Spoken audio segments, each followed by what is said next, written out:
অনেক ইমার্জেন্সি সময় আমরা কোনো ওয়েবসাইটে ছবি সাবমিট করার জন্য পাসপোর্ট সাইজের ছবির প্রয়োজন হয়, কিন্তু এই ছবিটা বানানোর জন্য আমরা কোনো ফটোশপের দোকানে গিয়ে ছবিটা মেক করি।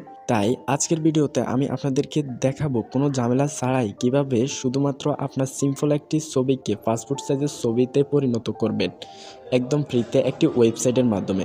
তো ভিউয়ার্স, ভিডিওটি পুরোপুরি দেখবেন। আর আমাদের চ্যানেলে এবং পেজে এরকম ভিডিও প্রতিনিয়ত আপলোড করা হয়, তাই চ্যানেলটিকে সাবস্ক্রাইব করে রাখুন, আর পেজ থেকে দেখে থাকলে পেজটিকে ফলো দিয়ে রাখুন। তো ভিউয়ার্স, ভিডিওটা শুরু করা যাক। Welcome back viewers. তো প্রথমে আপনাকে যে কাজটি করতে হবে সেটা হচ্ছে আপনি যে কোনো একটি ব্রাউজার ওপেন করে নেবেন। তারপর এখানে সার্চ বার দেখতে পারবেন, সার্চ বারে আপনাকে লিখতে হবে cutout.pro। লেখার পর সার্চ অপশনে ক্লিক করবেন।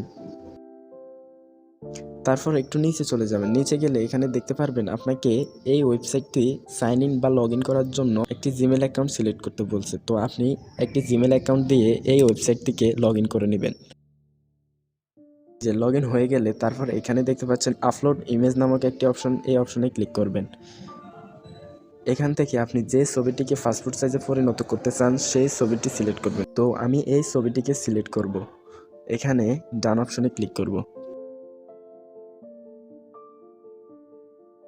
এখানে দেখতে পাচ্ছেন আমার ব্যাকগ্রাউন্ডে অটোমেটিক একটি সাদা ব্যাকগ্রাউন্ড চলে আসছে। এখানে কালার অপশনে ক্লিক করে চাইলে আমি আমার ব্যাকগ্রাউন্ডটি চেঞ্জ করতে পারবো। এই যে চাইলে আমি আমার ব্যাকগ্রাউন্ডটি চেঞ্জ করতে পারবো। আবার এই টি শার্টের উপর ক্লিক করে চাইলে ছবিটির সাবজেক্টের গায়ে যে কোনো ধরনের শার্ট ব্যবহার করতে পারবো। তো আমি যেহেতু ব্যবহার করতে চাচ্ছি না, তো এখানে ডান অপশনে ক্লিক করব। ক্লিক করার পর এখানে ডাউনলোড এইচডিতে ক্লিক করব। তারপর এখানে ডাউনলোড অ্যাগেনে ক্লিক করব। এখানে দেখতে পাচ্ছেন আমার ছবিটা কিন্তু ডাউনলোড হয়ে গেছে। তো এখানে আপনি সর্বোচ্চ এইচডিতে ডাউনলোড করতে পারবেন 5টা ফটো। তারপরেরগুলো আপনাকে তাদের ওয়েবসাইটের প্রিমিয়াম ভার্সন কিনে নিতে হবে। তো এটা হচ্ছে আমার মেন অরিজিনাল ফটো, আর এটা হচ্ছে আমি ওই ফটোটিকে পাসপোর্ট সাইজে পরিণত করা ফটো। তো ভিউয়ার্স, এভাবে চাইলে আপনিও আপনার যে কোনো ফটোকে পাসপোর্ট সাইজের ফটোতে পরিণত করতে পারবেন।